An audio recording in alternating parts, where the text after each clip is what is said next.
ओम सच्चिदानंद रूपाय विष्णुत्पत्त्यादिहेतवे तापत्रय विनाशाय गोविंदाय नमो नमः। ओम कृष्णाय वासुदेवाय हरये परमात्मने प्रणतक्लेशनाशाय गोविंदाय नमो नमः। नमस्कार, स्वागत है आपका आचार्यवाणी में। मैं आचार्य डॉक्टर विक्रमादित्य आपके साथ हूँ और आज हम आपके समक्ष उपस्थित हैं धनु राशि वालों के लिए ग्रह योग को समझाने के लिए। धनु राशि वालों के लिए सितंबर के अंतिम भाग में ग्रहों का प्रभाव किस प्रकार का रहने वाला है।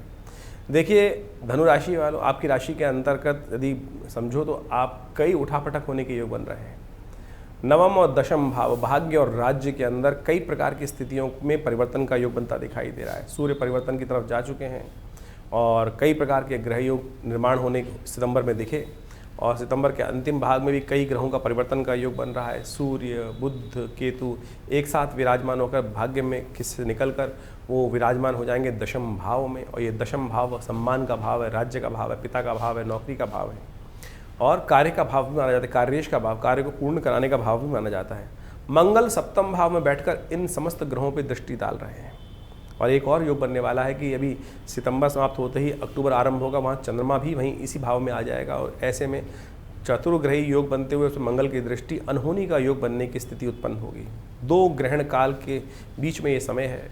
अभी चंद्र ग्रहण होकर चुका है 18 सितंबर के दिन। 2 अक्टूबर के दिन चंद्र ग्रहण के बाद सूर्य ग्रहण पड़ने के योग हैं और ये कहीं ना कहीं विश्व में अशांति का वातावरण बनाने की स्थिति उत्पन्न कर सकते हैं। आपने देखा ही, हमने अभी बताया आपको जो ग्रह योग बन रहे हैं उसके कारण से कैसे उठापटक विश्व में चली रही है, प्राकृतिक आपदाओं के योग बन रहे हैं। तो ऐसे में ग्रह नक्षत्र जो हैं वो क्या कुछ कर सकते हैं, वो सब पूर्वाभास प्राप्त हो रहा है ग्रह नक्षत्रों के दृष्टिकोण से। आपकी राशि में धनु राशि वालों के लिए बृहस्पति महाराज इन दिनों बड़ी विचित्र स्थिति में चल रहे हैं।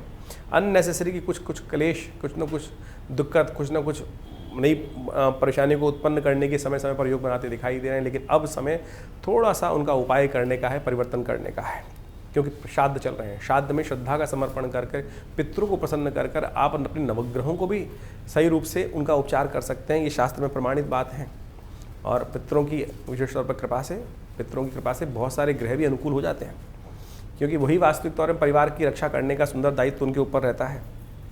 21 तारीख की दिन बात करें सितंबर में तो शनिवार का अवसर है, चतुर्थी तिथि है आश्विन मास के कृष्ण पक्ष की और उस दिन ग्रह नक्षत्रों का परिवर्तन का योग बन रहा है जो आपकी विजय के योग बना रहा है, सफलता का योग बनाता दिखाई दे रहा है। आपके कार्यों में सुंदर तरीके से कोई टांग अड़ाने का प्रयास करेगा तो अपनी टांग तुड़वाएगा, ऐसे योग बनते दिखाई दे रहे हैं। तो इसलिए आप मस्त होकर काम करने का प्रयास कीजिए। बहुत सुंदर तरीके से आपके ग्रह नक्षत्र प्रभाव उत्पन्न कर रहे हैं, आपके लाभ के योग बना रहे हैं। चतुर्थी का श्राद्ध इस दिन किया जाएगा ग्रह नक्षत्रों के दृष्टिकोण से। तो मध्याह्न काल में सुंदर चतुर्थी उपस्थित रहेगी। पूरे दिन वैसे तो सूर्य से उदय से लेकर मध्याह्न रात्रि तक उपस्थित रहेगी। तो मध्याह्न का समय जो होता है वो सबसे श्रेष्ठ माना जाता है श्राद्ध के लिए। तो अवश्य उनका निमित्त करने का आपको प्रयास करना चाहिए। जो तर्पण कर सकें, गायत्री जप कर सकें, यज्ञ कर सकें, ब्राह्मण भोजन कर सकें, ये सब। और उसके साथ साथ गौग्रास, काक के निमित्त बलि और साथ साथ विशेषतौर पर श्वान के निमित्त कुछ भोज्य पदार्थ इत्यादि, चींटी के निमित्त, भिक्षुक के निमित्त, ये सब शास्त्र में प्रमाणित है। इनको अवश्य करने का, जो भी हो सके वो अवश्य करने का प्रयास करना चाहिए। 22 तारीख रविवार का अवसर, पंचमी तिथि, वृषभ राशि में चंद्रमा प्रवेश करने जा रहे हैं छठे भाव में बृहस्पति के साथ। कुछ अच्छा कुछ खराब, लाभ के योग तो बनाएंगे लेकिन स्वास्थ्य के दृष्टिकोण से ध्यान रखना पड़ेगा। प्रथम सुख निरोगी काया, ये समझ लीजिए। इसके साथ मृगशिरा नक्षत्र में द्वितीय चरण में बृहस्पति भी प्रवेश कर रहे हैं। तो ये कहीं ना कहीं आपके लिए जो अच्छा योग तो बन रहा है, लेकिन साथ साथ ऐसे धन को अपने आप को ओवर बिजी मत कीजिएगा। कहीं ना कहीं ओवर बिजी होने के कारण से कहीं ना कहीं शरीर पर उसका नेगेटिव प्रभाव भी पड़ सकता है। 2-3 दिन स्वास्थ्य का भी ध्यान रखें। अगर स्वास्थ्य का ध्यान रख लेंगे तो बस बाकी सब चीज़ अच्छी होने के योग बन सकते हैं। थोड़ा हो सके तो अन्न का दान कर दीजिए, चावल का दान कर दीजिए, ये आपके लिए अच्छा रहेगा। पीली चीज़ों का दान कर दीजिए, आपके लिए अच्छा रहेगा। भगवान सूर्य को जल दें। साथ साथ पंचमी का श्राद्ध 22 तारीख को रहेगा। अपने पितरों के निमित्त उस दिन ब्राह्मण भोजन इत्यादि रविवार के दिन सुंदर रूप से कराएं, आशीर्वाद लें। पितरों का ये अवश्य कार्य सुंदर रूप से शांत भाव से बड़े प्रसन्नता के साथ करने का प्रयास करना चाहिए। हम कार्यक्रम के अंत में पूर्ण श्राद्ध का विवरण भी उपस्थित करने वाले हैं, समझ लीजिएगा कैसे कैसे किया जाना चाहिए। 23 तारीख की दिन बात करें, सोमवार का अवसर है, षष्ठी तिथि है, षष्ठी का श्राद्ध उस दिन रहेगा। शुद्ध रूप से विराजमान है। कई लोगों की भ्रांति रहती है प्रतिपदा क्षय हो गई थी तो बाकी दिन का जो योग है वो आगे पीछे ना हो जाए। तो हम सिलसिलेवार तरीके से आपको बता रहे हैं 23 तारीख को सोमवार को 23 सितंबर को षष्ठी का श्राद्ध रहेगा, यानी षष्ठी तिथि है अश्विन मास के कृष्ण पक्ष की, तो षष्ठी का श्राद्ध उस दिन रहेगा। इस दिन एक ग्रह का परिवर्तन हो रहा है, भाग्य से निकलकर बुध स्वग्रही उच्च के होने जा रहे हैं। दशम भाव में कन्या राशि में बुध प्रवेश करेंगे 10:10 पर। यह आपके लिए बहुत सुंदर योग बनेगा।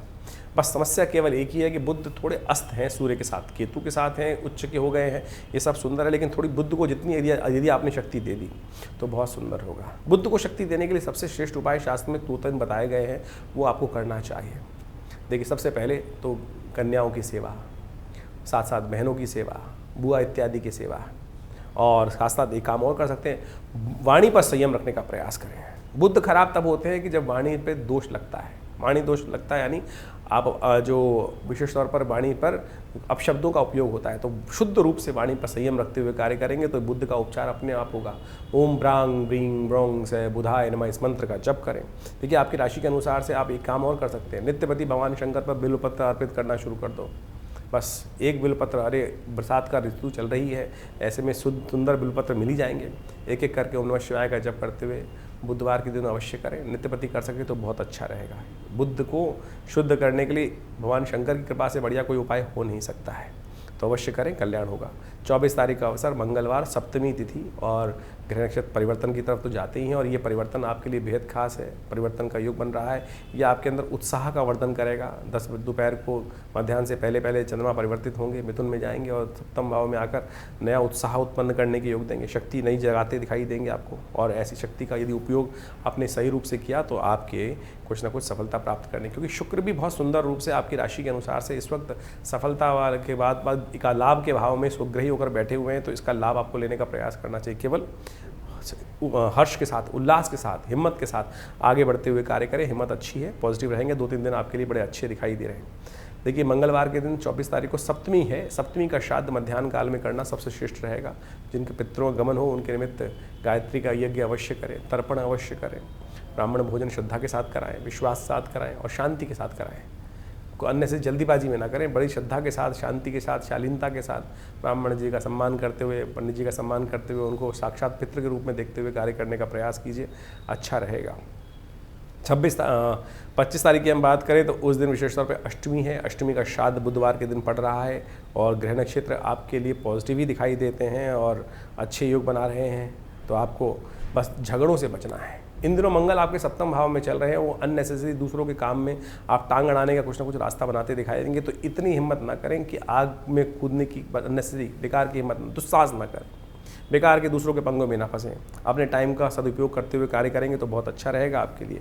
ध्यान, अष्टमी है इस दिन, अष्टमी के निमित्त श्राद्ध करना मध्याह्न काल में सबसे श्रेष्ठ है। बहुत सारे लोग श्राद्ध का समय नहीं समझ पाते हैं। शास्त्र के अनुसार से मध्याह्न काल ही सबसे श्रेष्ठ होता है। 10 बजे से लेकर जो 12 बजे तक का समय जो है, ऐसे में ब्राह्मण भोजन, तर्पण इत्यादि करने का प्रयास करना चाहिए। कई लोग सुबह सुबह जल्दी जल्दी ऑफिस जाने से पहले उसको निवृत्त करके, देखिए पिंड का ये काटना नहीं है, श्रद्धा के साथ, विश्वास के साथ काम करने का प्रयास करें तो अच्छा रहेगा।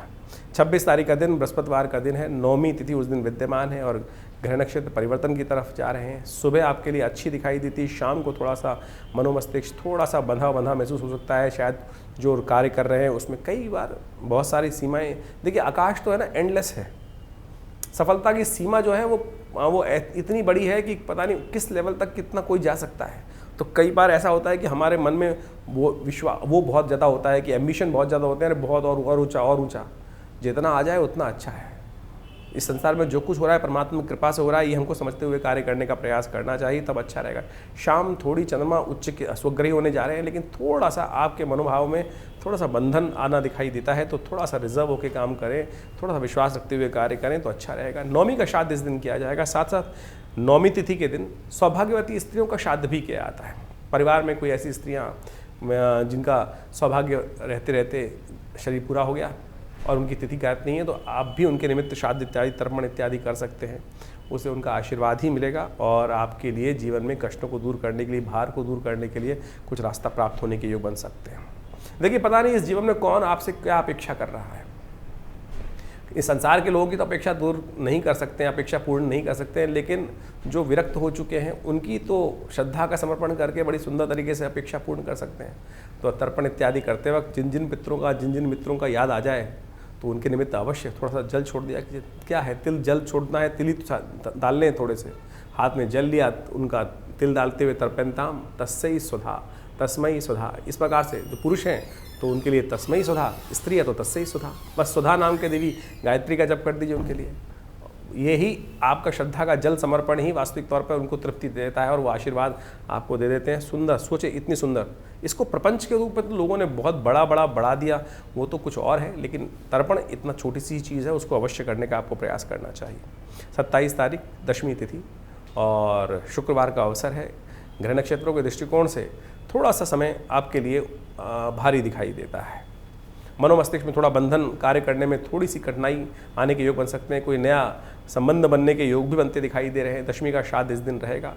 हो सके तो गौ सेवा अवश्य करने का प्रयास करें। शुक्रवार का अवसर है और शुक्र आपके भाग्य को जगाने के लिए, लाभ देने के लिए बैठे हैं। तो माँ भगवती का इस संसार की जो कहा जाता है गावो विश्वस्य मातरा, तो उनका आशीर्वाद लेते हुए कोशिश करें शुक्र को और प्रशस्त करने का प्रयास करें। सुंदर रहेगा। श्राद्ध भी चल रहे हैं और कई बार क्या होता है कि कोई अच्छा उपयुक्त व्यक्ति जो भोजन जो कर ले और हमारे मनोकामना को सिद्ध कर दे, वो नहीं मिलता है। तो गौ तो है ना, गौशाला है। बहुत सारे लोग तो कई बार लिख के भेज देते हैं कि महाराज अमेरिका में रहते हैं, गौशाला मिलती नहीं, कहाँ से करें। अरे कोई बात नहीं भाई, बहुत सारी संस्थाएं हैं जो गौशाला में काम कर रही हैं। आप संपर्क साध कर अपने निमित्त उनसे बोल सकते हैं, वीडियो मंगा सकते हैं। और हमारा आश्रम में बहुत सारी गौशालाएं हैं, बहुत सारी गौएँ हैं, उनके निमित्त कुछ तर्पण इत्यादि जो करना चाहे उसका लाभ मिल सकता है, जहाँ चाहा वहाँ रहा। 28 तारीख शनिवार का अवसर, एकादशी तिथि और एकादशी का श्राद्ध उस दिन रहेगा। और ग्रह नक्षत्रों के दृष्टिकोण से जो आपके ग्रह योग बनते दिखाई दे रहे हैं, वो चीज़ों को ऑर्गेनाइज करने में आपके लिए अच्छे योग बनते दिखाई दे रहे हैं। लेकिन थोड़ा सा मनोमस्तिष्क शांत नहीं है। वो अशांति के कारण से कहीं ना कहीं मनोमस्तिष्क में जो है थोड़ा सा भार दिखाई देता है। मन पर कोई भार अन्य से परेशान कर रहा है, उससे निवृत्त होने के लिए भगवान के नाम का सहारा और शांत करने का मन को कार्य करें तो अच्छा रहेगा।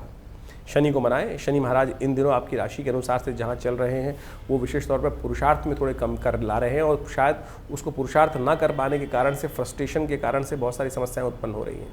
पुरुषार्थ सही नहीं हो रहा है, पुरुषार्थ में कमी हो रही है, आपको शायद पता नहीं चल रहा होगा।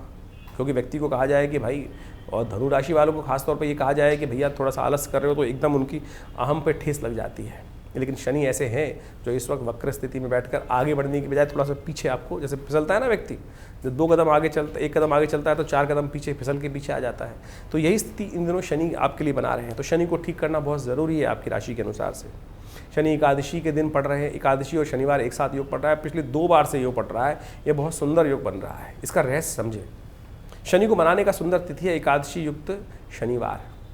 तो कहा जाता है कि भगवान विष्णु की उपासना कर भगवान विष्णु को तिल अर्पित कर पीपल के पेड़ को तिल अर्पित कर पीपल का पेड़ भी साक्षात विष्णु स्वरूप माना जाता है। शालिग्राम भी भगवान विष्णु स्वरूप माने जाते हैं। शनि को मनाने के लिए आप बहुत सालों से, बचपन से सुना होगा, तिल पेड़ पे अर्पित करें, तो वही भगवान विष्णु को प्रसन्न करने का तरीका। और एकादशी और सुंदर शनिवार एक साथ पड़ गए हैं तो भगवान विष्णु शालिग्राम शिला पर सुंदर रूप से उनका अभिषेक करके उस चरणामृत को ग्रहण करें। थोड़े से तिल से हवन कर लीजिए, मंत्र जप कर लीजिए, नमो भगवते वासुदेव, नमो नारायणाय, तो उससे भी आपको सुंदर रास्ता प्राप्त होने के योग बन जाएंगे। एकादशी का श्राद्ध इस दिन किया जाएगा। और एक बात और समझें, बहुत सारे लोगों के मन में भ्रांति होती है कि एकादशी के दिन ब्राह्मण भोजन नहीं करते हैं, उपवास में रहते हैं, तब क्या किया जाए। अन्न का दान कर सकते हैं आप, फल का दान कर सकते हैं, गऊ को ग्रास निकाल सकते हैं। तो उसके लिए शास्त्र में बहुत सारी चीज़ें बताई गई हैं, उनको सबको करके आप लाभ ले सकते हैं। अच्छा रहेगा, रास्ते सब चीज़ के हैं। 29 तारीख रविवार का अवसर, द्वादशी तिथि और ग्रह नक्षत्र परिवर्तन की तरफ जा रहे हैं। और ये परिवर्तन भाग्य में आपके लिए धर्म का उदय करता दिखाई देगा। मनोमस्तिष्क सरल होता दिखाई देगा, विचार की दृढ़ता समाप्त होती दिखाई देंगी। और जितनी विचारों की सरलता रहेगी उतने दुर्जन हाई हो सकते हैं। आपकी सज्जनता का दुरुपयोग लोग कर सकते हैं, सम्मान पे दाग लगाने के योग बना सकते हैं। तो इसलिए, और थोड़ा सा फ्रस्ट्रेशन हो सकता है, इसलिए शांत होकर सुबह सुबह उपाय करें। क्योंकि सूर्य राज्य भाव में चल रहे हैं, तो रविवार के दिन सुबह सुबह भगवान सूर्य का दर्शन करते हुए, गायत्री का जप करते हुए उनको अर्घ्य दें, गायत्री का कुछ जप कर लें, ये आपके लिए अच्छा रहेगा। इस दिन सन्यासियों का श्राद्ध भी किया जाता है। द्वादशी का श्राद्ध तो है ही है, लेकिन सन्यासियों का श्राद्ध भी करना शास्त्र में प्रमाणित है। जो घर परिवार में कई व्यक्ति सन्यास ले लेते हैं तो उनके निमित्त भी आपको अवश्य तर्पण इत्यादि करना चाहिए। इस दिन उनके निमित्त सन्यासियों को भोजन करा दीजिए, जो विरक्त है उनको कुछ तर्पण इत्यादि कर, उनको कुछ कपड़े इत्यादि का दान करने का प्रयास कीजिए, सुंदर रहेगा। 30 तारीख सोमवार का अवसर और ग्रह नक्षत्र आपके अनुकूल दिखाई देते हैं। तो जैसा भी आपने सुना, पूरा सिलसिलेवार तरीके से आपकी राशियों में किस प्रकार का योगायोग बनता दिखाई दे रहा है। इसके साथ साथ हमने आपको विशेष तौर पर बताया श्राद्ध के बारे में। श्राद्ध भारतीय संस्कृति का एक ऐसा विषय है जिसको कहा जाता है श्रद्धा का समर्पण। श्राद्ध का नाम ही श्रद्धा के समर्पण से बना है और भारतीय सनातन संस्कृति का एक ऐसा अद्भुत विभाग है कि जिसको हम समझ लेते हैं कि मृत्यु एक जीवन का अंत है। देखिए, मृत्यु एक जीवन का चक्र है, जन्म मृत्यु। इस संसार में न तो जन्म का चक्र कभी समाप्त होता है, ना मृत्यु का चक्र कभी समाप्त होता है। पुनरपि जन्म पुनरपि मरणम शास्त्र में कहा गया है और आदि शंकराचार्य जी ने इसको प्रतिपादित भी किया है कि हम बार बार जन्म लेते हैं और बार बार मृत्यु को प्राप्त होते हैं। तो इसलिए ये जो हम सोच के आते हैं कि एक बीज को डाला, उसके बाद समाप्त हो गया बीज, उसके बाद जीवन की लीला समाप्त, उसके बाद कुछ नहीं, मृत्यु के बाद भी आगे बहुत कुछ है। पुनरपि जन्म, ये बात सैद्धांतिक तौर पर सत्य के रूप में शास्त्र में प्रतिपादित की गई है।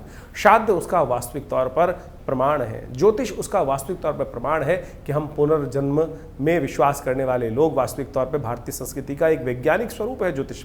ज्योतिष के अंदर हम जब दशाओं को निकालते हैं, गतरक्ष सर्वक्ष इत्यादि नक्षत्र की कैलकुलेशन करते हैं, तो उसके अंदर भुक्त भोग्य की व्यवस्था आती है कि कितनी दशा, कौन सी दशा नक्षत्र के किस अंश पे आपका जन्म हुआ है, किस वेला में आपका जन्म हुआ है, उसके अनुसार से उस नक्षत्र के अनुसार से कौन सी दशा में आपका जन्म हुआ, कितना भुक्त हो चुका था, कितना भोग्य बाकी है। यानी हम जब आप अपनी विंशोत्तरी दशा को देखेंगे अपनी जन्मपत्री के अंदर, तो वहाँ लिखा होता है जैसे किसी की दशा में कौन सी दिशा में जन्म हुआ, तो कितना आप पूर्व जन्म में भोग चुके हैं और उसकी बैलेंस दशा जो है वो इस जन्म में आपको भोगने को मिलने वाली है। तो उसके हिसाब से पूरा यानी गतरक्ष सर्वक्ष निकाल कर आप सही समझ सकते हैं कि ये जीवन बार बार प्राप्त होने वाला है।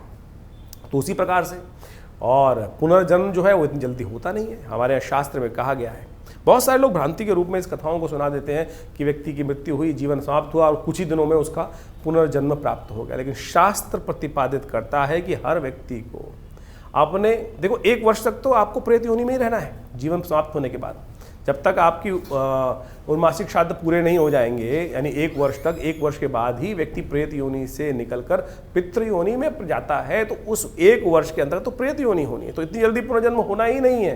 तो इस बात को हम समझें कि श्राद्ध किनको करना है किनको नहीं करना, ये तो भेद हो ही नहीं सकता। क्या स्त्री, क्या पुरुष, क्या छोटा, क्या बड़ा, हर कोई अपने दिवंगत आत्माओं की आत्म शांति के लिए श्राद्ध कर सकता है। जब हम श्राद्ध करते हैं तो वे देवताओं का श्राद्ध करते हैं, ऋषियों का श्राद्ध करते हैं। सप्त ऋषियों का श्राद्ध के साथ साथ हम ब्रह्मा विष्णु महेश इत्यादि समस्त ऋषिगण का भी श्राद्ध करते हैं, अवतर्पण इत्यादि करते हैं ना साथ में। तो इस बात को समझे, कोई भी किसी के निमित्त श्राद्ध कर सकता है। तो श्राद्ध इत्यादि श्रद्धा का समर्पण तो कहीं भी किया जा सकता है ना। तो आज बहुत सारे लोग कहते हैं कि भाई बड़े भाई कर लेंगे, छोटे भाई नहीं करेंगे, भाई कर लेंगे, स्त्रियां बहनें नहीं कर सकती। अरे कोई भी कर सकता है। राम की जब भगवान रामायण के अंदर इस कथा को बड़ी सुंदर तरीके से कहा गया है कि भगवान राम जब गया पहुँचे और उन्होंने वो श्राद्ध कर्म करने के लिए लक्ष्मण जी को हाट भेजा, दुकान में भेजा कि सामान लेके आओ, कि व्यवस्था करो, श्राद्ध करना है। और जब वो नहीं पहुँच पाए समय से, तो भगवान राम स्वयं लक्ष्मण जी को देखने गए, तब तक श्राद्ध का मुहूर्त ना निकल जाए, भगवती ने स्वयं वो श्राद्ध कर्म पितरों के निमित्त किया। तो जब सीता जी कर सकती हैं श्राद्ध स्त्री होते हुए, तो आप ये किस बात भ्रांति में बसे हुए हैं कि नहीं केवल पुरुष ही श्राद्ध कर सकते हैं। शास्त्र, भारतीय संस्कृति स्त्री पुरुष में कोई भेद नहीं मानता है। ये बात हमको अच्छे से समझ लेनी चाहिए। कुछ लोगों ने इनको अनेक प्रकार से उपस्थित करने का प्रयास किया, वो मति भ्रम हो सकता है, व्यक्तियों के ज्ञान के ऊपर समस्या हो सकता है। लेकिन जो मैं कथा में आपके समक्ष उपस्थित कर रहा था कि भगवान राम की अनुपस्थिति में भगवती सीता ने स्वयं पितृ इत्यादि यानी दशरथ इत्यादि जी का श्राद्ध करने के लिए गया में सुंदर व्यवस्था बनाई। तो आप भी कोई चिंता ना करें इस बात को, विशेष तौर पर हमें अपने पितरों के निमित्त श्राद्ध करना चाहिए। कई लोग ऐसा कह देते हैं गया का नाम आया है तो हम गया में जाके पिंड छुड़ाया है, उसके बाद आगे करने की आवश्यकता नहीं है।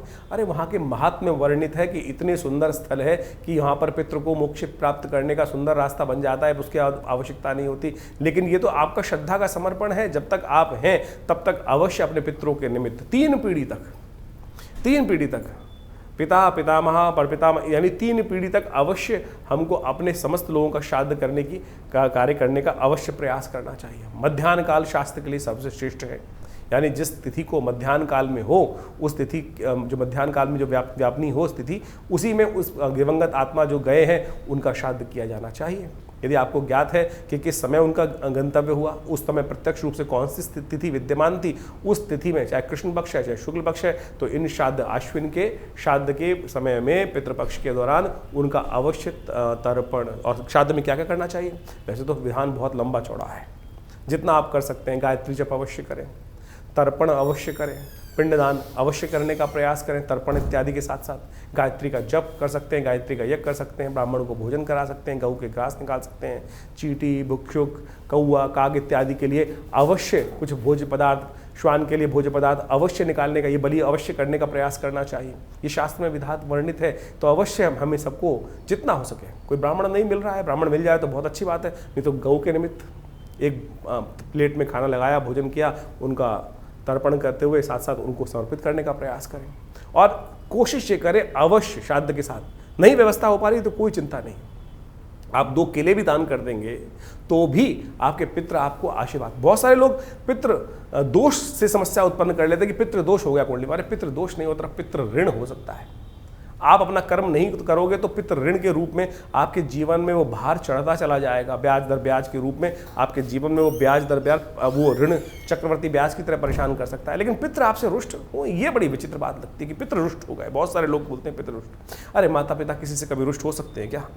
ये सोचें कैसी विडंबना हमने डाल दी कि पितृ, लोग कह देते हैं ज्योतिषी जन्मपत्री दिखाने के पास गए और उसने भ्रांति मन में उत्पन्न कर दी कि आपके तो पितृ रुष्ट हैं। अरे पिता माता पिता किसी से रुष्ट नहीं होते, आप उनका उपहास भी कर दो तब भी वो तो, लेकिन दोष है, वो इस प्रकार का दोष है कि वो आपको प्रकृति माफ नहीं करती। आपको पितृ आपके रुष्ट होना, लेकिन प्रकृति आपको उस जो आपने गलत कर्तव्य किया है वो ऋण, वो भार आपके ऊपर अवश्य चढ़ जाएगा, वो आपको ध्यान रखना चाहिए।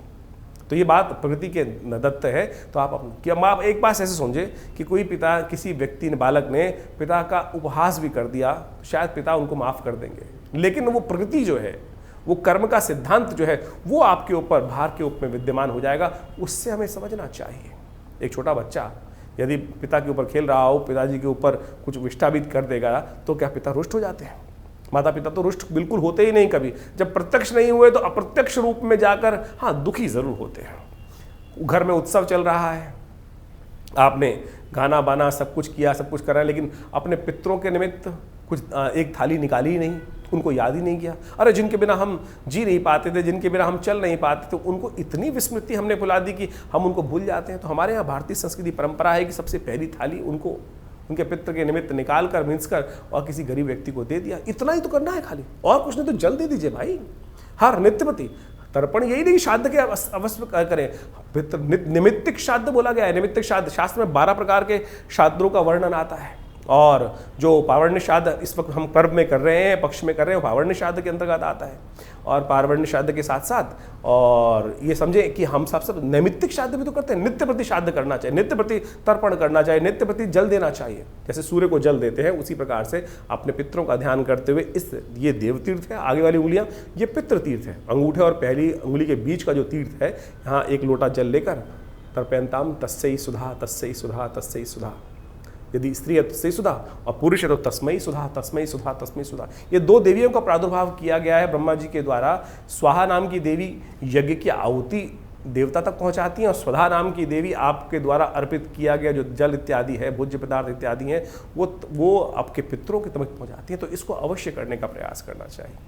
हमने विवेकानंद योगाश्रम के में एक विशेष व्यवस्था करी है कि इन पितृपक्ष के दौरान में यदि आप घर में किसी कारण से नहीं कर पा रहे हैं या कर पा रहे हैं, पूर्ण विधि नहीं हो पा रही है, गायत्री यज्ञ नहीं हो पा रहा है, तो हम आश्रम से संपर्क साध सकते हैं। आश्रम में पूर्ण व्यवस्था है, पूरा दिन यज्ञ की सुंदर व्यवस्था रहती है। नित्य प्रति 8 घंटे यज्ञ किया जाता है। तो अपने पितरों के निमित्त गायत्री का यज्ञ, तर्पण, ब्राह्मण भोजन इत्यादि समस्त प्रकार से करने की व्यवस्था रहेगी। आप अपने यदि किसी कारण से नहीं हो पा रहा है तो विवेकानंद योगाश्रम से फोन संपर्क साधकर आप अपने समस्त पितरों के निमित्त तर्पण इत्यादि, ब्राह्मण भोजन इत्यादि, गायत्री यज्ञ इत्यादि की सुंदर व्यवस्था, गौ ग्रास की सुंदर व्यवस्था करने के लिए सुंदर आश्रम से संपर्क साध सकते हैं। आश्रम में गौशाला भी है, सब कुछ व्यवस्था पूर्ण विधि के साथ की जाएगी।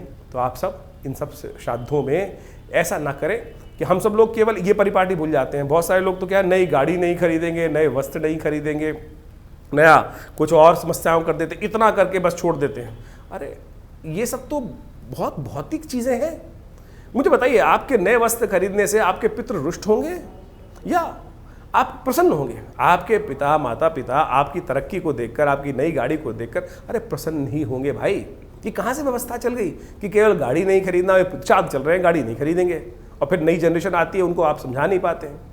तो समझे ये चीज़ नहीं है। वासना युक्त जीवन, हमको ये बात ध्यान रखनी है कि वासना युक्त जीवन में नहीं, संयमित जीवन जीते हुए उनको भी याद, उनका श्रद्धा का समर्पण करते हुए हम अपनी आपके सुंदर सौंदर्य जीवन से, आपके आगे बढ़ते हुए जीवन को देखकर आपके प्रति कतई आपसे अप्रसन्न नहीं हो सकते, दुखी नहीं हो सकते। इन सब भ्रांतियों को हटाने का प्रयास करें।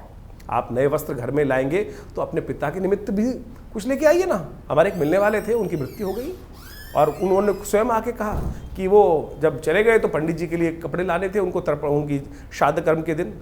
तो वो जो स्त्री थी थोड़े हल्की क्वालिटी के कपड़े ले आई। जब वो पंडित जी को दे रही थी तो उसके बाद ऐसा हुआ कि वो दिवंगत आत्मा ने आकर स्वयं बोला, क्या मैं इतना पैसा समृद्धि छोड़ के गया था, क्या मेरे निमित्त तुम अच्छे वस्त्र भी दान नहीं कर सकते? एक ऐसी ही कथा रामायण में मिलती है। कहा जाता है कि भगवान राम जब अपने पिता के श्राद्ध करते हुए ब्राह्मण भोजन करा रहे थे तो भगवती को उन्होंने बाहर बुलाया। वनवास की स्थिति थी, भगवती नहीं आई बाहर, तो भगवान राम ने ब्राह्मण जी को भोजन कराने के बाद उसके बाद उनसे पूछा भगवती से कि आपको बुलाया, आप आई नहीं? बोले जब आप भोजन करा रहे थे तो मैं साक्षात देख रही थी कि यहाँ पर स्वयं हमारे पितृ उसी रूप में विद्यमान हैं और उनको भोजन करा रहे हैं आप। तो मैं उनको इस अपनी सन्यासी अवस्था में बाहर आकर, सन्यासी वल्कल वस्त्र धारण करे हुए इस अवस्था में आकर उनको दुखी नहीं करना चाहती थी। तो सोचे ये साक्षात इतनी सुंदर कथा शास्त्र में वर्णित है कि हम जो ब्राह्मण को भोजन करा रहे हैं वो साक्षात वही है कि पितृ हमारे घर आकर उसको ग्रहण कर रहे हैं। ये है श्रद्धा का समर्पण। आप ये सोच के बैठे ब्राह्मण भोजन करा रहे, टाइम बार बार देखे जा रहे हैं, कब जाएंगे पंडित जी, कब कितना खाएंगे, कितनी रोटी खाएंगे। ये स्थिति मन में ना रखें। श्रद्धा का समर्पण पूर्ण श्रद्धा के साथ सोचें। आपकी जब पितृ ऋण चढ़ता है ना, जब नहीं आप निवृत्त होते हैं तो कितना भार, जीवन में चलते चलते व्यवसाय में कष्ट, कुछ ना कुछ चलते हुए गलती हुई गाड़ी रुक जाती है, अनेक प्रकार की जो समस्याएं जीवन में उत्पन्न हो जाती है, समझ में ना आ रहा हो तो कहीं ना कहीं सोचना, क्या आपने पितृ ऋण से निवृत्ति का मार्ग सोचा है? ये श्राद्ध जो है ये वर्ष में जो 16 दिन का दिन आते हैं ये इसीलिए है कि अपने पितरों को याद रखो। वैसे तो नित्य प्रति करना चाहिए। तो आप इस विज्ञान को, इस अध्याय को सही रूप से समझने का प्रयास करें। हमारा इस चैनल के माध्यम से इन सब विज्ञानों को आपके समक्ष उपस्थित करने का ही एक प्रयास है। और विवेकानंद योगाश्रम इन समस्त क्रमों में आपके साथ रहता है। भी आने वाले दिनों में बड़े विशेष तौर पर नवरात्र आने वाले हैं और नवरात्रों में भी बहुत विशाल यज्ञ माँ भगवती के सानिध्य में वहाँ रहेगा, उसमें भी आप जुड़िएगा। धन्यवाद, नमस्कार।